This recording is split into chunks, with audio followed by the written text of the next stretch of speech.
name is Father Eric Mansell, and I'm the priest at St. Catherine's Episcopal Church in Chelsea, Alabama. This is the Middle Way video series, an opportunity for us to talk about the Episcopal Church and for people to ask questions about our tradition. In our last video, we talked a little bit about liturgy and why the Episcopal Church is referred to as a liturgical church.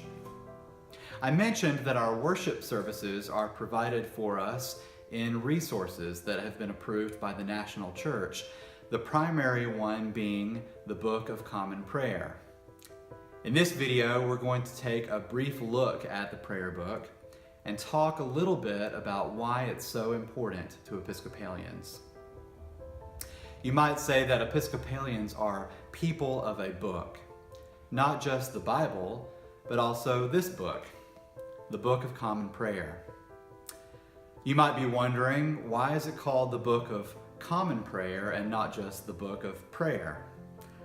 Well, it's the Book of Common Prayer because all of the prayers and liturgies contained within the prayer book are intended for everyone, not just the clergy.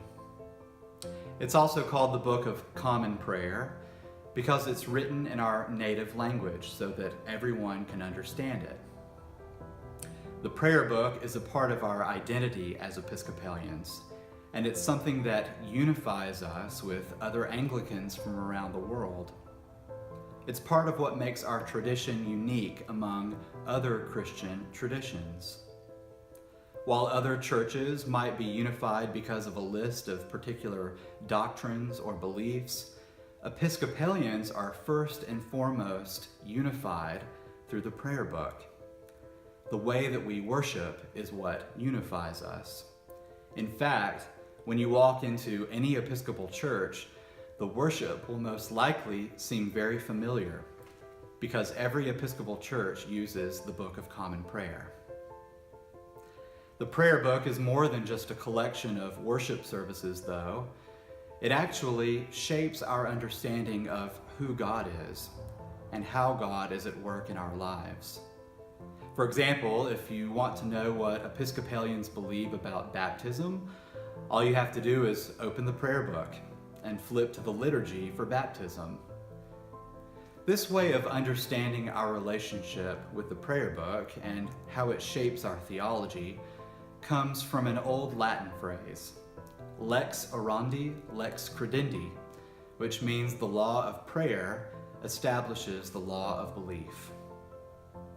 The Book of Common Prayer has a long history, beginning in the 16th century with the Church of England's separation from the Roman Catholic Church.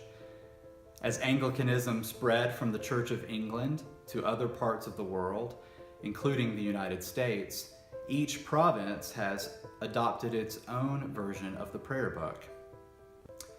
The prayer book, in all of its different forms and languages, has changed over time according to the needs of the church. But one thing remains the same. It unifies us as a communion and provides us with a wonderful resource that we use in our journeys with Christ.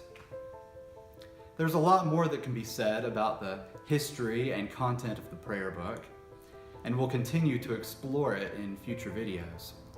For now, what questions do you have? We invite you to post them in the comments section under the video on our Facebook page and our YouTube channel.